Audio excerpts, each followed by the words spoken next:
Ladies and gentlemen, this is Adam McInnis of Music Industry Contact, and this is our part 2 interview. And Adam is the man. We had a phenomenal interview. Adam was one of my favorite interviews from the first year that I did it, and I've been dying to get back to Adam ever since. It's just an honor and privilege to have you, Adam. I really appreciate that. Yeah, we always had a great conversation, so I always keep you in the back of my mind. Like, hope he's doing well. Well, I mean, it's listen, I mean, to talk to you is just a pleasure. I mean, talk about brilliance, and I just remember the last conversation. There were so many things that I learned just from that one conversation, and I'm sure there's more that we're going to help the audience learn today. So tell me more about the Sync In conference. What's that all about? Yeah, so what I started noticing, if I back up a little bit, looking at the music industry for me is different. When I talk to a lot of artists, how they view an industry, I kind of look at it like stocks, where certain stocks keep going up and certain stocks are kind of going to a standstill. And so I find the ones that are going up, and then I develop understanding the patterns of how they become successful and like who are the key players. And I just kind of ride these different waves of stocks. And that's just the way I look at music, because I wasn't a musician growing up. I was an athlete. So music to me is a passion of mine that I've had to learn how to become good at. But it was always competing against people who had started when they were like 5. So I knew there was no way I was going to compete with someone who had formal training since 5 unless I just played the game differently. And so I kind of look at it like a chess game. So with Sync, it's kind of one of those things I look at and I look around and I say, all right, what's going up and is not slowing down one bit? It's visual content. It's the only thing that keeps going up. There's more videos than ever before in history. YouTube gets another, a million views, a million videos a month or something crazy like that. More video games, esports or e-games is just rising like crazy. I'm seeing content, reality show content, movie content, more TV show platforms are coming out than ever before, but there's still only one really big radio station. That's so true. when I'm looking at, when I'm looking at the thing like a stock, I go, there's a lot going over here, and over here it's still controlled by this like hierarchy system that no one really talks about. It's weird because everyone avoids the whole thing of payola, but then the only artists you ever hear on the radio are Payola. artists on record labels. Yeah, Payola. it's like they're only on record labels. Yeah. You never hear some artists that just has a great song hop on the radio. No, it doesn't happen, and it's so funny. They talk about payola in past tense. It's like, yeah. Yeah, and I think that's kind of like the trick of the allure of it, is talking about something in past tense that's currently obvious and saying, oh, well, back in the day, and you're going, yeah, but if it wasn't happening at some level, it's impossible that every single artist you're playing just happens to be signed to a major record label, right? So when I look at Sync, I go, okay, TV and film is going up more than ever before. And even these YouTube channels have millions of subscribers. So you can get on a reality show. It doesn't mean 3 million people are going to view that reality show. You can get on a YouTube channel. There might be 3 million people who view that YouTube channel. So when it comes to what's more beneficial for a musician's career, it's really about looking at the playing field of where are the eyeballs going, because that's where the ears are going. And that's all how I look at it. Like, where are the eyeballs going? Because that's where the ears are going. And the eyeballs are going to visual content. So basically what I did, I started doing Sync work, 12 years ago, getting stuff on TV and film. But when I first started, it was more likely through friendships. It was, my friend was a director and he needed some songs. And so I'd throw him some stuff I had, or, I met someone at an ASCAP convention, had a demo or something, and then the song might land here and there. But it wasn't very focused. It was just, I got some things placed. I saw it made money. I got feedback. People would write me and say, I heard your song on this TV show. I heard it on a movie. So I would see it, but I wasn't in it. And then about 4 years ago, maybe 5, a really good friend of mine, his name is Mario Davis, he was working at a company called Position Music. And Position Music is one of the top players in the TV and film world. And he kind of brought me in and said, hey, man, do you want to do some instrumental tracks? So I started off just doing instrumental beds, and they started lining up on Fox and different sports things, UFC. And I started to see how it works. Now, I wasn't singing on them. I was just doing it instrumental. But I started to see that they made money and that they were landing on bigger credits. And what it started to do is, as I started to make more credits on these TV and film songs, it also allowed me to become like a bridge for the upcoming artists I was working with. Because if I produced their songs, I could then pitch those songs to these companies and get their songs on TV shows. So it gave me more leverage when I was working with an artist. Instead of saying, I'll produce your song and then we just hope it does something. If they worked with me, we can produce a song and I most likely could get on a TV show, which might help you break your career. So that gap became a very big playing card, especially when you're negotiating rates. So I started noticing sync was this thing that people heard about, but they really didn't know about it. And it's kind of this, back door into the nightclub. You kind of have to know some people think.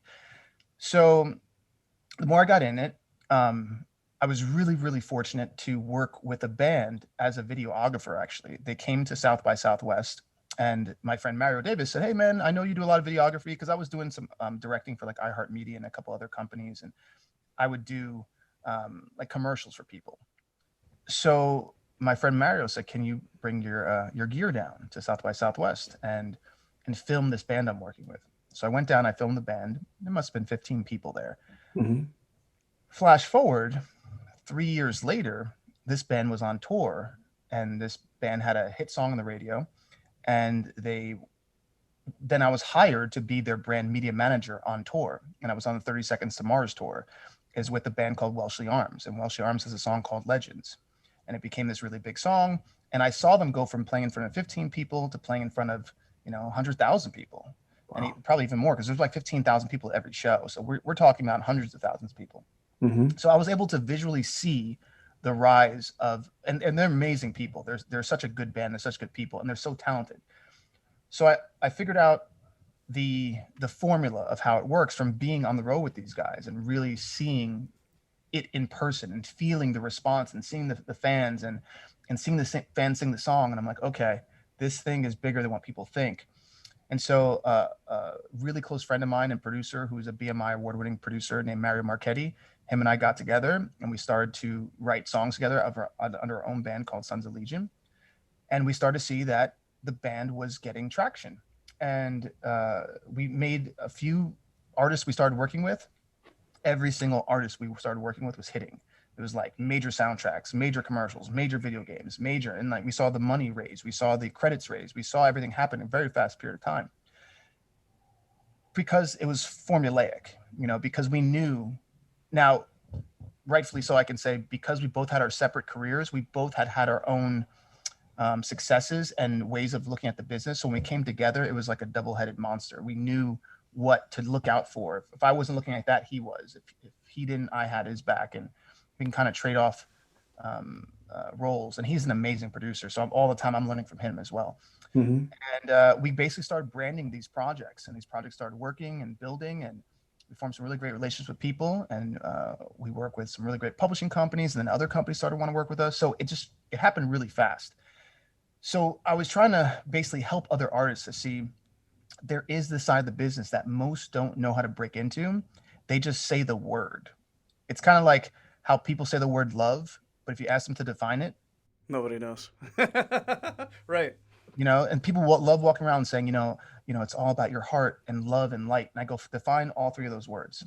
And they'll just look at me and go look around the room. And, it's like that. You say sync, and unless you're in it, unless you know it, unless you know the key players, unless you know how intricate this thing is, it's people just saying words that they've heard someone else say.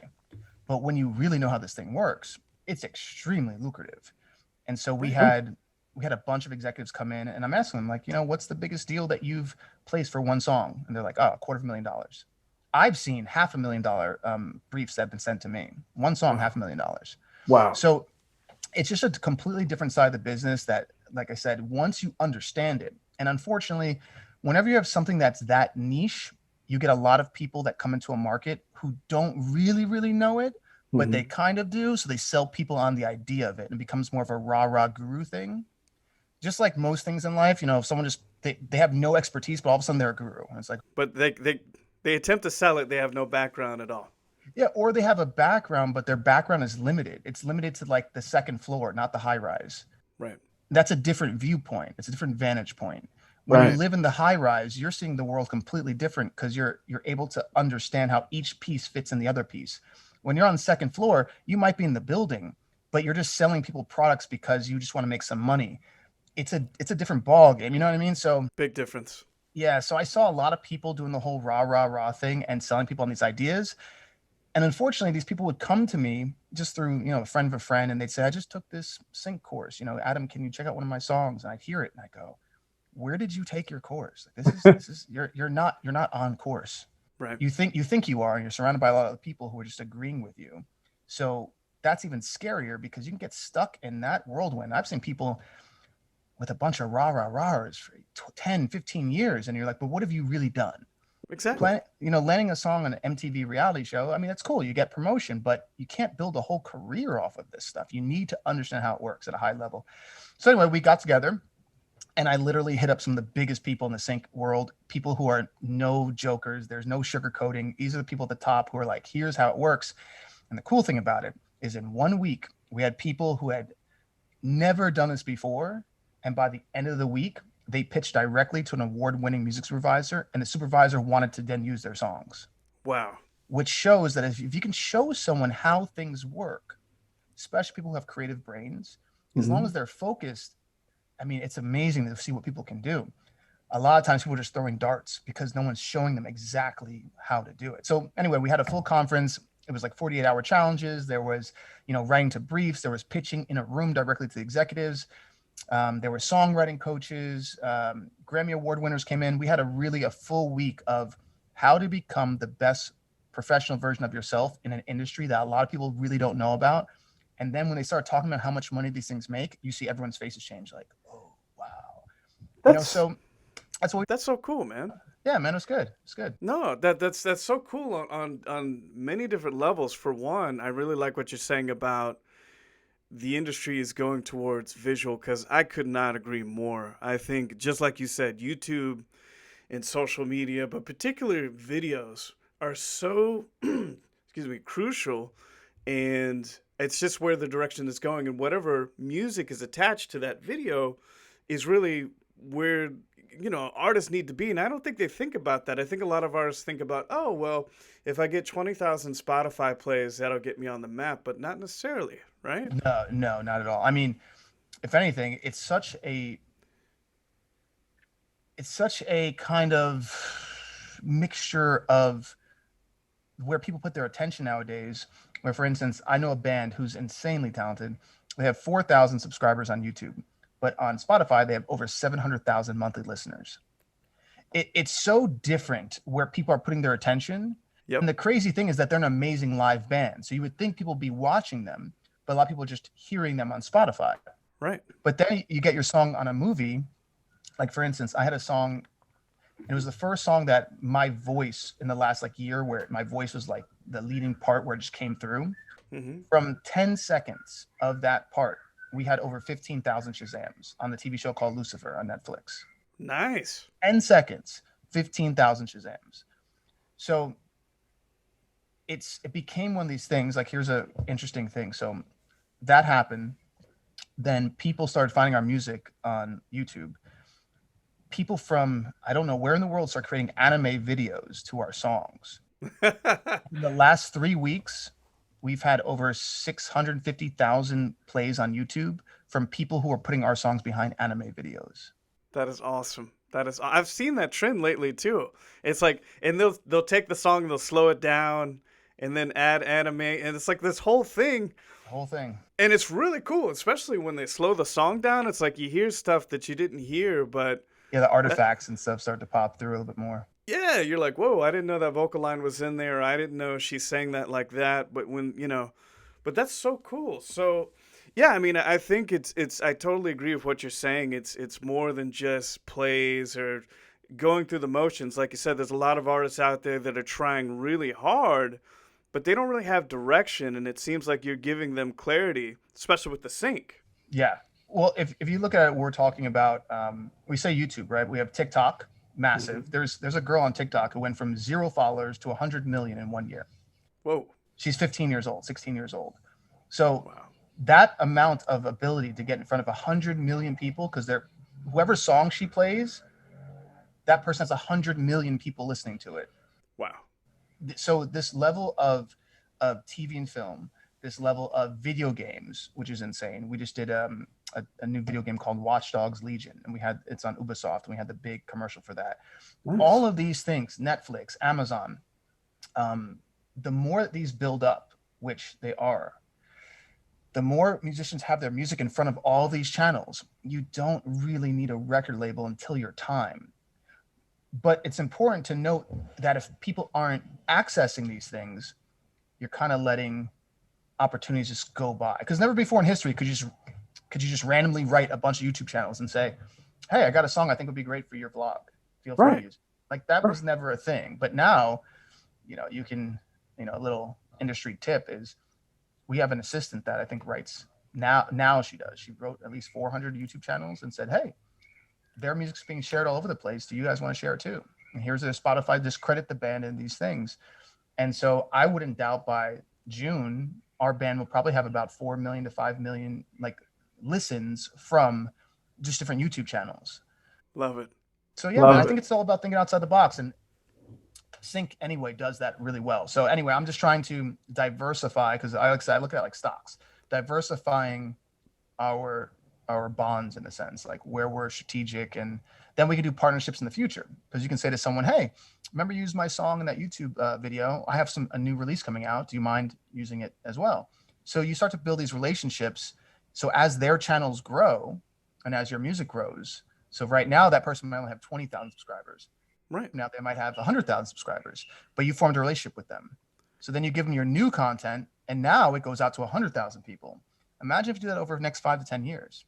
It's spreading like a virus, literally. I mean, that's so brilliant. When you think about the old school way of, having to get the deal, and then you got to get a radio guy to plug the song, payola, all this stuff that goes down. And now, just like you said, more than any other time in history, an artist or band or group can get out there, connect with other influencers. And that's another thing, too. I wonder if you think about it the same way. I mean, being a music artist now is just kind of, you're still a music and it's still art, but you're an influencer, too. And connecting with other influencers to get your stuff out there, that seems to be the better way to go about it. Right? Definitely, I think the new musician is an entrepreneur. But to be honest, there's a lot of artists who are in the music industry who've always been entrepreneurs.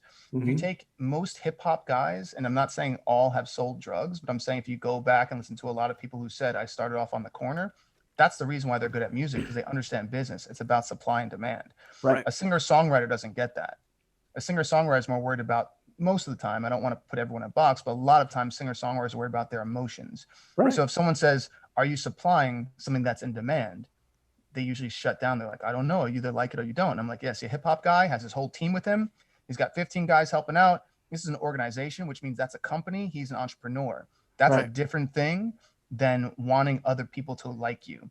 It's a different approach, too, because that approach is we're going to use this vehicle to get us out of a certain situation, where other people who might be too comfortable never think that way. So they're always waiting for someone to pull them out of it, where the opposite is breaking through something or just creating something of value by forming a system of tribes and brands and all these things. And that's why you look at Yeezy. Look at someone like Kanye, who that's a business person. Oh, big time. J-Lo, she's a business person. Taylor Swift's a business person. All these people at the top are business people. Yeah. And unfortunately, entrepreneurship is not, the minute you say the word work, most artists just shut their ears off. Yep.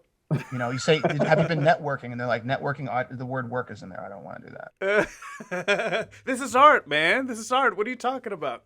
Well, also because they've been programming themselves by saying the same words over and over again, which is, I play music. The word play is there. So they've been saying it their whole life. Someone's like, what do you do? Oh, I play piano. I play guitar. I play. Not I am a guitarist, or I am. It's always I'm playing. So then when you say to someone, cool, well, hop on stage. They're, I have to do this. I'm not ready. But the real people. It's work. The real people know I've put in my work to become this good. Yeah. So I don't have to get ready. I stay ready. That's a whole different beast. And that's the reason why the music industry only really has 1% that could become successful, because 99% of the people are not ready for it. They'd like to look at it. And because it's tricky nowadays where you can fool yourself into thinking you're in it because you're on Spotify. Right. You know, so it's like, oh, put my stuff on a DSP. I'm in the music business. I'm a singer, which gives you this sort of like clout in your small circles where, yeah, I got 100,000 plays on Spotify, and people in that hometown are going to be like, oh my God, you hear blah, blah, he's blowing up. I'm like, I know people have 50 million plays and they're still not blowing up. You know, like they're still grinding every day. They're still working on the releases. They're still in the studio 5 days a week. There's no big moment yet. But I think because it could fool you to thinking that you're close to something because of the low barrier of entry that we have right now. Absolutely. And if you look further into Spotify, and not to knock Spotify because it is amazingly convenient and it's awesome. I mean, it's one of those things, but it's like the ones that make, who get 50 million plays, like how much are they actually making back on the royalties, right? I mean, I hear what you're saying about, not trying to knock Spotify, but at the same time, all right, if I sold 1 million matchsticks, a matchstick, I'd have more money than getting 1 million streams. Okay? It sounds about right. Here's the crazy thing. If I told someone, I'm never going to give you another matchstick, they would go, I don't care. If I said, I'm never going to let you listen to music again, they'd be like, no, hold on. Wait a minute. Yeah, wait a minute. So our value system as a society doesn't care because they're not aware. So if you take the average person and say, do you realize that artists can't make a living? They'll go, yeah, but someone else will make a song that I'll like. And so I don't really care. True. So because our value system as a society is not really based on what we most likely need to have a fruitful life, we just value things that people tell us to. And that's where it gets a little scary because it goes down through all things. It's like I said this before, we spend way more attention and money on the person who plays the doctor saving the world than the actual doctors who are saving the world. So true. We pay more attention to the person who puts a butt on Instagram than the person who is actually like trying to help extinction of animals and what's happening on our planet. So our value system is so wired to our primal DNA urges, and people who have these companies know that. So they're just using that hack in our brain to take advantage of it. But because we do work with mirror neurons and we will do that monkey see, monkey do. If you see someone do something 10 times, you're like, oh, okay. If it starts working for attention or compensation, people will start to copy it. But if our world just changed its value system and said, wait a second, from now on, we're going to put you on the top of Instagram when you actually do something worth being on the top of Instagram. Right. Well, then everyone would follow that. And our whole entire world would change from just that one seed of someone going, from now on, no more butts at the top. Only people who are actually doing something. But they won't do it because they get a lot more people on the platform glued. It's easy. Yeah, it's easy. How could we, and I totally agree with what you're saying, I mean, how could we shift the paradigm to that where we actually value things that matter versus the latest butt pic on Instagram, We have to teach people how to be conscious with their decisions and not just walk through life unconsciously wired by the products that are selling them to make them become byproducts. Man, I love it. What happens is they feed you a ton of commercials and you start to develop a want for something that you don't need. They train you. And then you become a desiring entity that just wants things that you don't need. You work your ass off for them. You put yourself into debt sometimes for them. You put yourself into emotional debt for those things. People get depressed because they don't have things the whole time. And then when they finally get it, they use it for a year and they put it in the closet.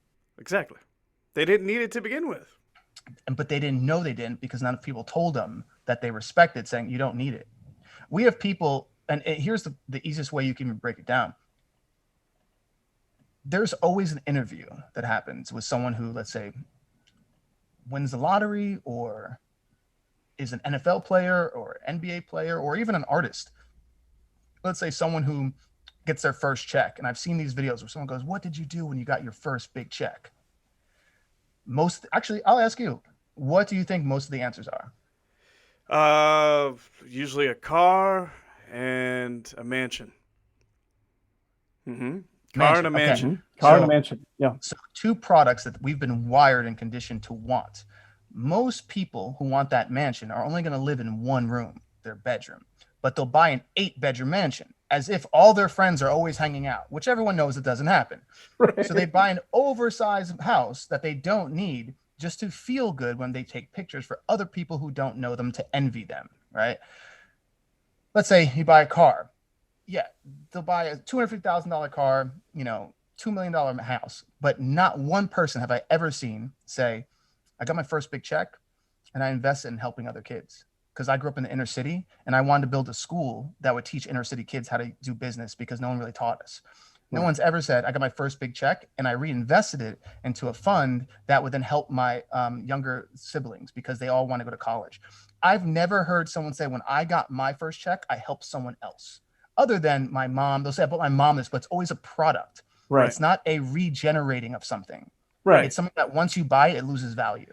But it's a lot of self-gratification. It's not really something deeper than that and expanding beyond and thinking about what you can do to help others. Of course. And that's until we understand that the only way that you move forward in this world is to be of service. Every business knows that. You can talk to any entrepreneur. How do you make your money? I'm of service. What do? I made a product that serves other people. That's what every product does. It makes a product that serves other people, and that's how people have a lot of money. Right. So of service is what anyone will tell you. But the people who know that are part of the 1%.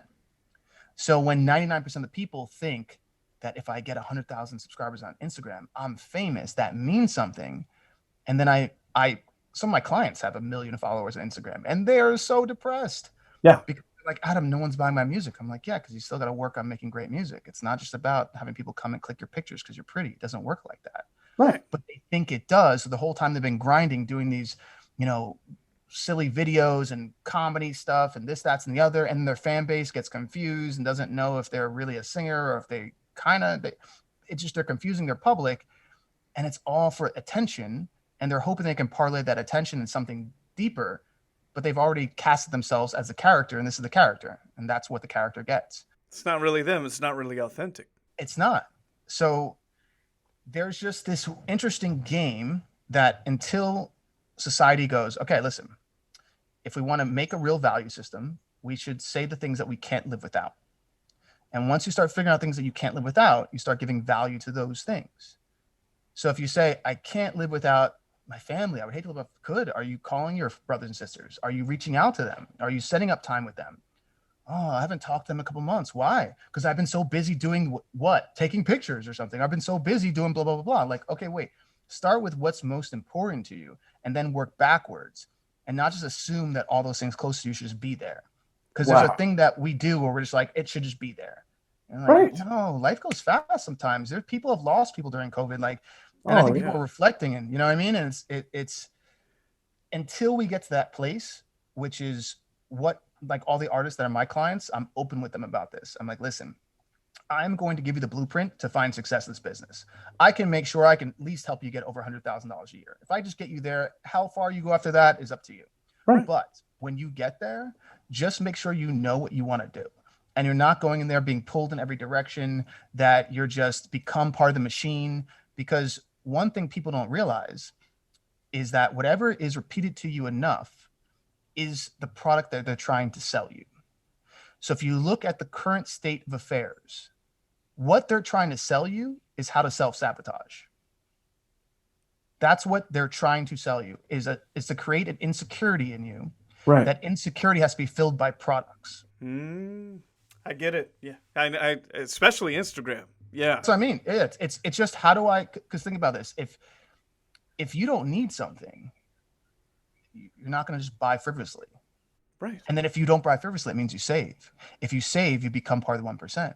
Right. But if I can find an insecurity in you, and you get caught in a loop and around other people who are insecure, and you form a support system, now you have a tribe wrapped around something, and then you start to give that tribe power because other people who are insecure are watching that on different channels. Now, all of a sudden, we're putting people into the public eye with a lot of power who didn't do anything but have a sex tape, who didn't do anything to deserve that power. And then other people want to be like them because it's easier. And it's what they think is the easy road, but it's really not. And it's kind of in some ways empty. It's 1,000%. And if you were to really sit down with someone, it was so interesting because I watched an interview. I think it was like Paris Hilton, and she was on. I think it was a Drew Barrymore had a TV show recently. It was like a talk show, and Paris Hilton had a documentary, and it was interesting because there was a moment where Paris Hilton was really saying, I wanted all these things, and I got them, and I realized like I was in so deep type thing, and then in one moment you could see the part of her brain that was really programmed went, but I had a lot of fun, and she kind of like shook out of it. I know the brain so well, and I don't think people teach anyone else how your brain really works. So I know the internal struggles that people have, but they don't understand what's happening. So it's kind of like, have you ever said to yourself, I'm going to go to the gym. I'm going to start working out. You tell yourself this, you get fueled with adrenaline. You look at some pictures of people working out. You're like, I'm going to do that. I'm getting in shape. You go to the gym on Monday. You feel good. You feel accomplished. You go to the gym on Tuesday. Okay, I'm into this thing. Wednesday, you wake up and you're actually sore a bit. And you haven't been sore in a while. And then your brain goes, I should go to the gym. But then another side of your brain goes, no, listen, dude, you're sore. Let your body rest. You're good. You're doing more than you've done before. Take a day off. Let your body heal. It starts giving you a stack. And so this is what I call the stack. It starts to see what will make you start to retreat, because now it feels uncomfortable and your brain is wired to make you feel comfortable. Exactly. So it goes, no, just stay in one day, sleep a little bit more. You need it. You deserve it. You don't deserve it yet. You haven't done anything yet. There's nothing grandiose that you've accomplished, but it tells you have. That side of the brain is a side that will always pull people back to the place that they are most likely used to, which is if it's partying, it'll pull them back to partying. If it's being lazy, it'll pull them back to being lazy. If it's creating dramas in their life, it'll pull them back to creating dramas. Whatever that is programmed to do, it will find a way to start to stack ideas. Right. And that's why when I see it in people where, like I said, they're on a talk show and they're going, no, I realize I shouldn't have done all that stuff. And they go, but because that brain comes in, the other side comes in and goes, no. It's the easy path. It's the easy path. And it kind of from what you're saying, it sounds like the part of really the journey to being successful is being comfortable, being uncomfortable, getting out of your comfort zone. Yeah. And also, first, it's everyone defining to their own version what is success. Because to someone, I think it's easier to remove all the things that hold you back. Because to me, then everything else is more like a flow state. It's not about breaking into the industry. It's about aligning with the industry. So I don't teach breaking, because whenever someone says I'm breaking into something, that means you're pressuring something so much that it has to snap. If you pressure a bone, it's going to break. If you pressure an economy, it's going to break. If you pressure a relationship, it's going to break. Well, the word pressure is in the word depressed. If you pressure something too much, you're going to become depressed because it's forming a hole in there. Wow. But if you align with something, there's no pressure. If you just become great at what you're doing and you meet a great A&R, you're probably going to make money because you're aligning with each other's highest goal list. Not, I need to break into something to make it happen. So first, it's figuring out what success is, because someone might look at an Instagram person or a YouTuber, blah, blah, and be like, they're successful. But are they really? Right. I don't know. Everyone has a different thing they're doing. But I can tell you from the clients I've had, people who have subscribers and Instagram and this and the other, I've met more depressed people in the last few years that are really good at pretending like they're not. And this is where we get a little deeper, because when people get really good at lying, because before, the only people who really lied professionally were actors. Those only people who really lied professionally. And then you had people in life that you meet, you're like, oh, that person's crazy, watch out. But now everyone's training to be this way. Yeah.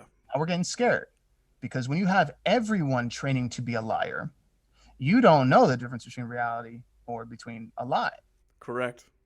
So now we're in this world where someone's like, listen, everything's awesome. Welcome back, everyone. I'm here. This is great. I'm doing this. And then you find out people are like, oh yeah, they were completely suicidal last week. And you're like, okay, we're creating split personality disorders. Yeah.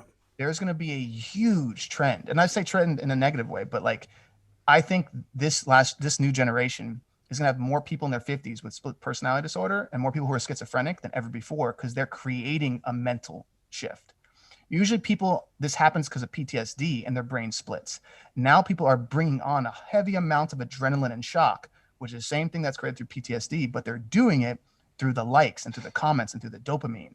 Right. So I don't think people have ever experienced this much level of adrenaline, dopamine on a constant basis to where they're glued to a hypnotic device, being a phone, that's shooting images into them.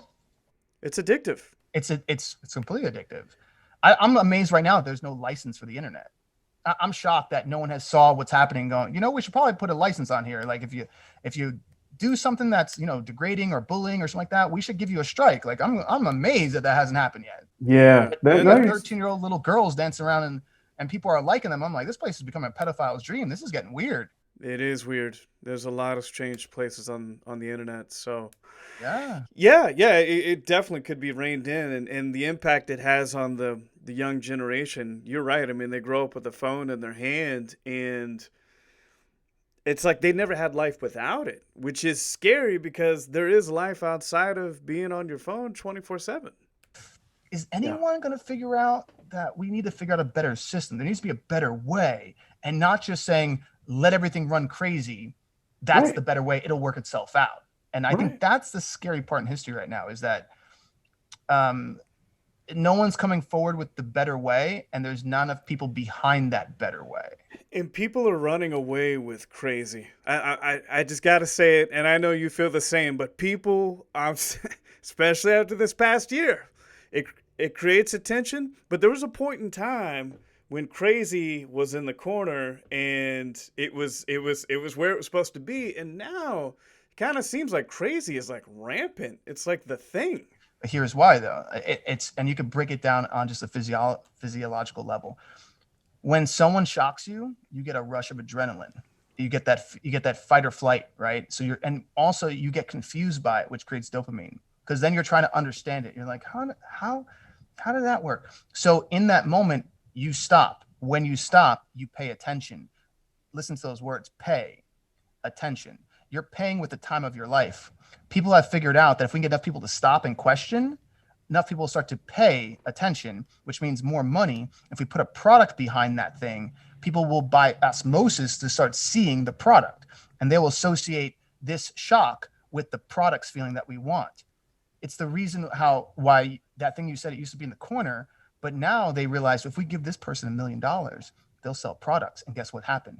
Other people start going, well, what happens if we get $1 million, if we get crazy? So then people just started getting crazy and going, well, that's just me. That's just who I am. And you're like, no, that's the version of you that you're copying someone else for. And that's why you did all these things, because I guarantee if I look around, I'll find 1,000 people who look just like you.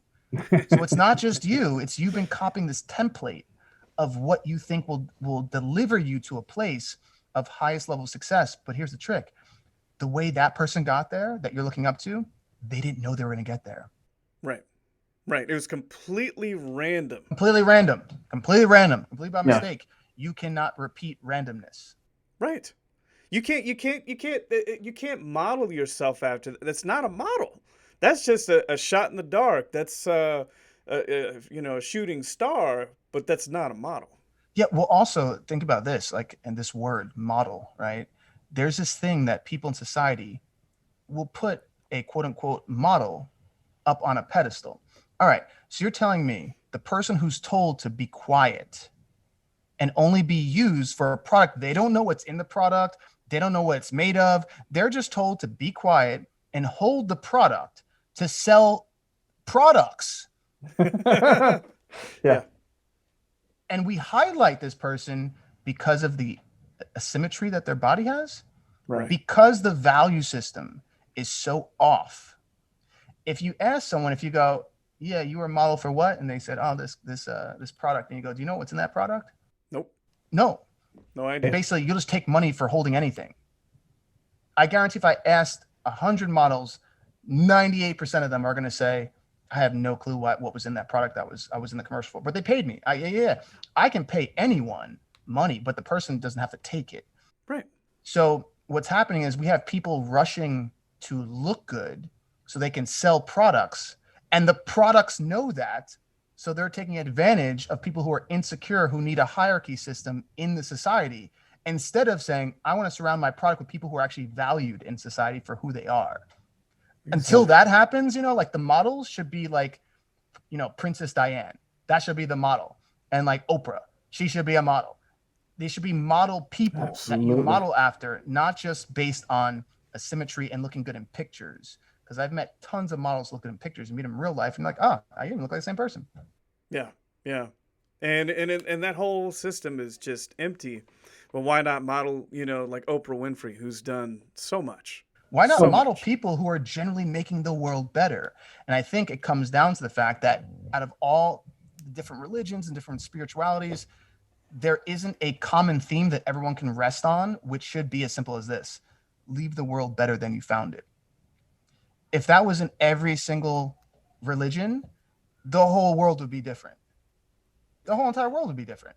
I agree with that. That's a great mantra, and I think for music artists as well. I mean, because it's like, I mean, Adam. I mean, there's a lot of music artists out there, and some of them, there's many of them that are extremely talented, that are amazing at what they do, and great songwriters and singers and guitar players and what have you. But it's beyond just the music, right? It's putting out goodwill into the world instead of just, hey, look at me, look at the. It's beyond that, right? Look at the beef I'm doing. Like whenever I meet someone and they'll say, "Yo, did you hear what so and so said to so and so?"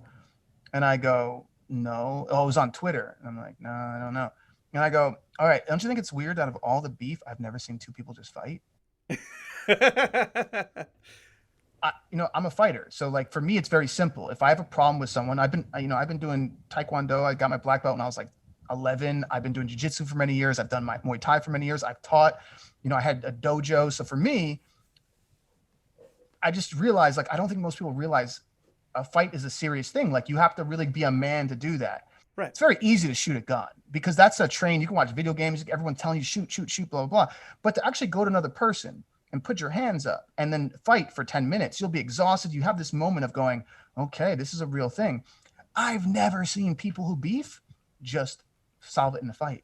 No. And that shows me how far we've moved away from just the simplicities of life. It's like we got to make everything this big drama because the dramas create attention. The attention create views. The views might create record sales.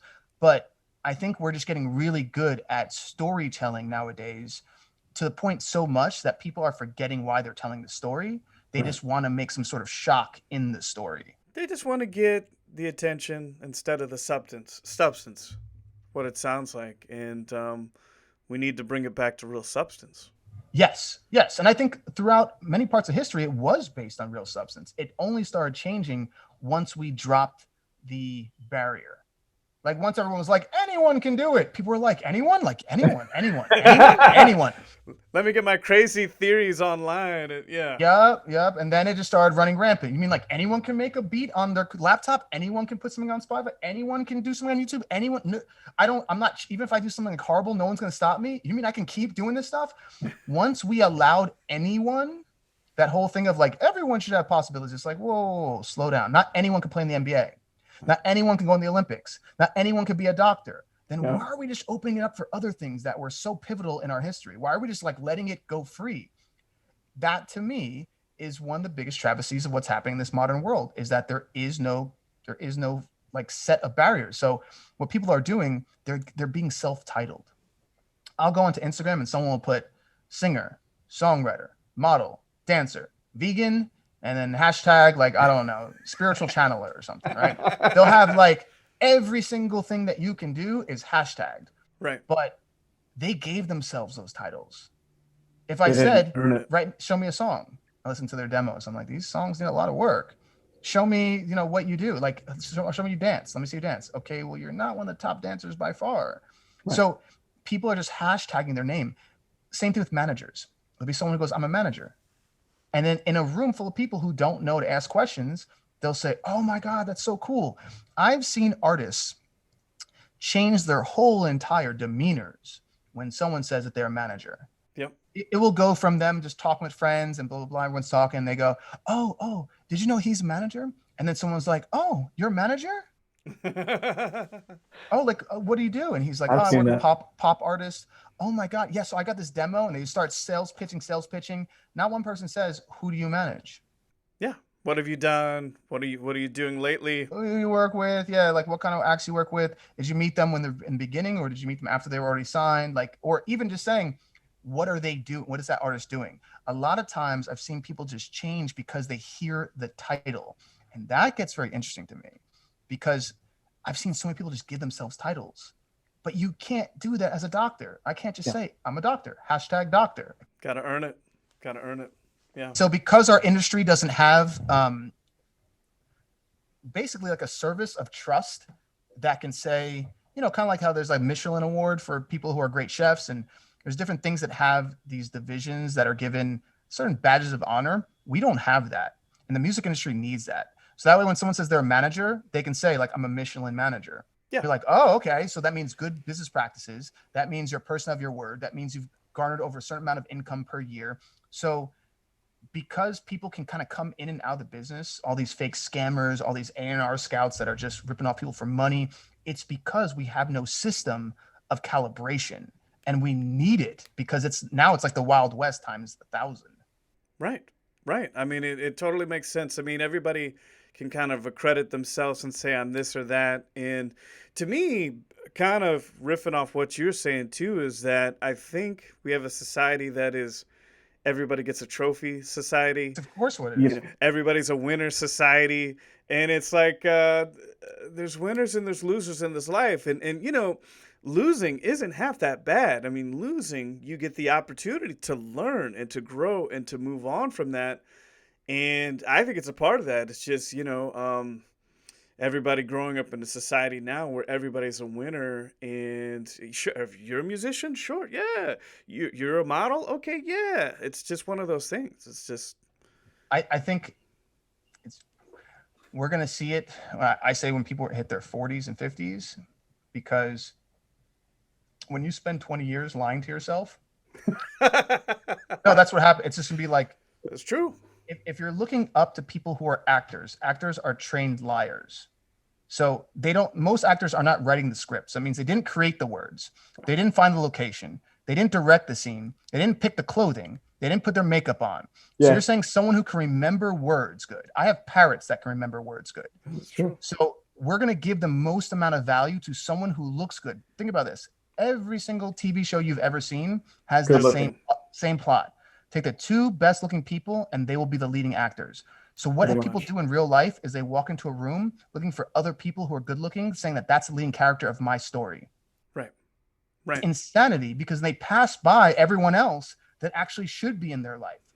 They don't look at the character. They don't look at the person behind the look. It's just casting a movie, casting a show. That's what it is. And if you look at the people who have the most amount of money in the world, they don't look like Brad Pitt. Or Clooney or not like that. No, Jeff Bezos and Elon Musk and if you go down the list of people, you're like, no, that's not Oprah. That they don't look like that. They're regular people who worked really, really hard to get to where they want to go. They had above average intelligence. They worked hard. There's all these other things, but because our society puts so much attention on how to become a really good liar, people start to lie to themselves because they're looking in the mirror every day. Yeah. People can't even walk past the mirror without looking into it. So every time they look into the mirror, it's like a weird addiction. They're even telling themselves more the lie. And then what happens, years go by and years go by. And then they're going to hit a moment where they're going to run into somebody like me or someone who actually challenges their thoughts. And in that moment, they're going to realize they've been lying for 20 years. I've seen this happen. I've seen people talk to me for an hour who've thought themselves in a certain way. They've got a story, right? They've got a story that created their identity. And then what happens is I start to remove pieces that held their story in place. And they start to realize that they've been putting themselves in that character role, but that character role wasn't the best leading character for their life. Man, Adam, you got a way of saying things, man. Just like, you know what I mean? It just really hits. But I think you're right. There will be a lot of people hitting their 40s and 50s that have kind of been in a bubble. Yeah. For a long time. And they've had a lot of enablers. And there you go. A lot of enablers. A lot of yes men and women. A lot of yes men, because if you don't sell someone sugar, then all of a sudden they don't like you because you're not so sweet to them. That's true. People don't like when someone tells them the truth because that feels like a little hurt. But if it makes you grow, that's great. But right now we're dealing in a world where, someone can be completely in the wrong. And then there'll be a bunch of people who are like, yeah, but you go, girl, or you go, dude. And going, no, no, no, no, no, no, no, no, no, no, Yeah. no, no. That person completely was in the wrong on that one. They were just in the wrong. They need to learn from that lesson, however we want to do it, but they need to learn. It's interesting to me because I'll have artists who'll come in, and anyone who listening to this, you can use this like pattern, because at each step while you're building your identity, there is an actual pillar that you are creating, and they all connect. So basically, you get a thought, but where do you get that thought from? You usually see it. It's in your environment. It's visually. You're sourcing it from some way. It goes in. You ingest it, and then it creates a thought. But usually, it's from something that you saw. It's usually not random. There's very few visionaries. Even the people who call themselves visionaries nowadays are ridiculous. They're like, I'm a visionary. I'm like, what have you done that wasn't there before? Clothing line, that was there before. Music, that was there before. A visionary is someone who creates something that was not there. But people just give themselves hashtags visionary. But let's take a thought. A thought usually stems from something you've seen, or something, let's say, came to you out of nowhere, that one's more random. So let's say you saw something, you got the thought, that thought created, and this is where it gets deep. So when that thought's repeated, that becomes a behavior. When that behavior is repeated, they become actions. All right. So you get these thoughts, and you're like, I think I'm going to do that. Actually, I switch them. You think about it, and then you go, I'm going to do this action. Right. You do that action enough becomes a behavior. So they say, oh, his behavior is like this. He's a little this, or she's a little that, or that's behavior. When your behavior is repeated enough, now you start going into an identity. When you become an identity enough, all right, it turns into a character, because based on all these actions that you've now created, when you live that character enough, now that becomes a lifetime. Right. So when people pass on, they go, oh, she was like this, or he was like that. And they sum it up within a paragraph based on the thoughts, create the actions, create the behaviors, created the identity, create the character type, and now your life is there. But each one of these things you can stop at. So if someone says, oh, I've noticed I keep on, they call it attracting, law of attraction. Well, yeah, it's attracting, but you're also literally doing the thing that the other thing is doing. So it's a lot easier to look at something that's the same and say, oh, that looks like me. I'll do that. So if you're saying to yourself, anyone out there who's like, wait a second, I want something in life, and you're looking at your thoughts and you go, and this is where it gets deep. Do you actually know how the people are thinking that are doing the thing you want to do? Right. Are those KRKs right there? Yeah. All right, cool. So let's say you have KRKs and you using them. So you're on the fourth ring of knowledge. I break that down. Okay. Most people have no clue how that thing works. Right. Which means you're removed from how each piece, I'm talking about down to why the person created the same height, the weight, the materials, all of that is only known by the creator. Okay. So the creator is in the middle of the knowledge. Outside the creator is the people that he first or she first talked to and said, I'm thinking about making speakers. Right. And say, talk to some friends. Friends were like, oh, it might be a good idea. And they said, you probably should talk to some people when it comes to getting materials. So they talked to the second ring of knowledge, friends. And then friends said, yeah, okay, so those people know about it. And then after that is the people who help create the materials. And then you use it. I totally get what you're saying, Adam. And I think that that's a deep thought. Like most people don't think about it. It's, okay, so you look up to the successful person, the 1%, and you see what they've done and you've seen what they've accomplished. But most people don't think, what are their thoughts, right? Like, how do they process things? How do they do things? All they're seeing is like the accomplishments, which is fine. I mean, and that's that outside. Yeah, and it's inspiring. I mean, and it's inspiring as hell. I mean, they've done these things, but to actually get in their mindset and see how they think, that's a whole different level. Completely, man. That's why whenever I first start working with clients, I'll say there's a few movies that I have them watch. And one of them is the Quincy Jones documentary. And one of them is the documentary of Motown. Because that was good. Yeah, in both of those movies, you can see why they became who they were. Quincy Jones was a black man during a time period where black men were not brought on to produce white artists. And instead, He went overseas to another country, he didn't speak the language, learned how to be a composer, came back, and then was working with Frank Sinatra. Mm-hmm. That mindset you're not going to find randomly walking down the street. And then Oh, if you look at Berry Gordy, Berry Gordy used to work at a car factory, and he saw that it was all made on an assembly line, and he was like, "Oh, if I take that formula."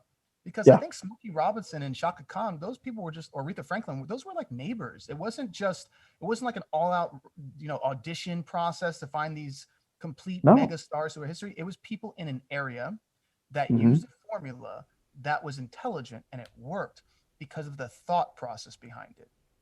That's all it is.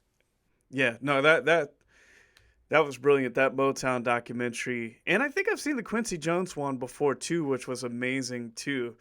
But the Motown one is exactly, I mean, the way that they opened that up and showed how he learned. First, he was delivering newspapers and then working on the assembly line. And he was like, well, wait a minute. You've got all these compartments. You've got the songwriting. You've got the production.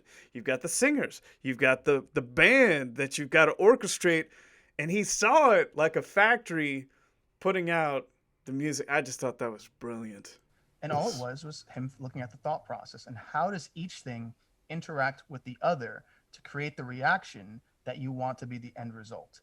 And that's what I do with all of my clients. That's what I do with all my music. I'm formulaically doing things because I understand what I'm trying to do, which is to create reactions on a physiological level in the person's hearing our music. So I'm not just writing a song going, well, I just felt like it should be this song. I'm going, no. Am I bringing any adrenaline? Am I bringing any dopamine? Am I bringing Right. anything that's going to make them stop and pay attention? Right. And if, as long as I'm doing certain things and appeasing my artistic side, you're going to walk away with a song that will give value to the listener. And I just think because a lot of people aren't, once again, thinking the thoughts, someone's like, oh, I want this, I want that. I'm like, are you working as hard as the people who are doing it? Because I'm letting you know, we work hard. It's not Yeah. just, it's not just handed to you. So You don't just snap your fingers and it happens. It's a lot of work and it's a labor of love, but it's you're right. There's just so much I think surface looking out there, and there's a lot of wanting the accolades, but the mechanics behind it and the soul, the spirit behind it, not everybody gets that. Yeah. Adam, as always, man, you always drop so much knowledge on the show, and I always walk away just feeling so much more clear about the things that I need to think about and focus on, and the audience as well. And where can they find you online, and what do you have coming up? online, I mean, you can go to Music Industry Contact. I have a lot of things streaming there. I don't really go live anymore. I used to do a lot of time on there, hours and hours of live streams to help people. But now, more or less, I'm just working on so much like bigger things in the music industry, kind of behind the scenes. The things I'm talking about are the things I'm putting my time and effort towards, like changing, trying to make a Hmm. better music industry, because I do feel musicians are the biggest and most influential people on the planet, but they don't know that they are. They've kind of been ripped away from their. Here, let me just kind of wrap up with this. If you walked into a room and you have a billionaire, you have a supermodel, you have a bodybuilder, you have a bunch of people in this room, and I walk in with a guitar and I sit down and play, I guarantee more people will come around me. For sure. Okay. Which means I would have the most power in the room, which means I have the most amount of Right. influence. Right. So I Right. think, and I say this for every musician, not just me, I'm talking about any musician. If you walk into a room, you're not going to see 20 people just sitting around talking to supermodel, but you're not going to see 20 people just sitting around talking to a billionaire. But if an artist sits there and plays their soul and plays their music and it's real, people will surround you, which means you have a large amount of power. To me, we got messed up throughout the years when they started calling it musician. It's actually magician. It's just the form of magic that we use is music, because music is the Wow. only form of energy that can transfer around the world and never lose its integrity or its intention. So we do have a greater thing that we have capable of, but once they've downplayed that thing and they start paying us 0.0001 cent for that thing, we start to believe it somewhere along the line, kind of like a mental slavery game. And Yeah. until we really understand the power we have and we start to wake up really everyone else and go, listen, no, you're doing something that's bigger than just writing a pop song. Like once you start to wake up people and realize, no, it's worth value and you should treat it as such. And you are influencing people. When you start to get that, that's the vibrational game that I'm playing, is how do we change the vibration of what music is being kind of portrayed right now? Because right now the vibration is a negative one. It's a self-sabotaging one. And it's only being seen in the public eye when you look at society. But if the vibration had been changed because people actually knew what they were doing, if they were conscious about what they were doing, the whole entire approach would be different.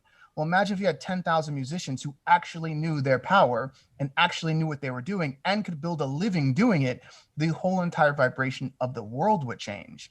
So to me, that is my only mission in music, is helping people to wake up that understanding, so that way they actually have real power and they don't become part of a machine that's trying to sell products so that other people can become byproducts of. So that's kind of what I've been focusing my time on. Right. Yeah, man. Well, Adam, I love what you focus on. I love what you bring to the table, your artistry and how you help other artists. It's amazing. Once again, ladies and gentlemen, Adam McInnis, Music Industry Contact. Find him on Instagram. Any other places they can find you, Adam? Check out Sons of Legion. Check out our band. Because I think our band, Sons of Legion, is one of those bands in the next 5 years that people really start to click into, because we're saying what I'm saying, but through music.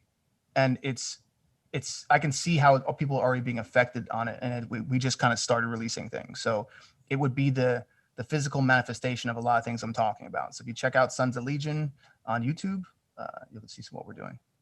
Man, I'm on it. I want to check that out. Cool, man. Yeah, and Adam, yeah, for sure. Adam, it's always an honor, privilege. Thank you so much, brother. Man. Appreciate it, man. Hey. All right, brother. Hey. Talk soon. Talk soon, man. Yeah. All right.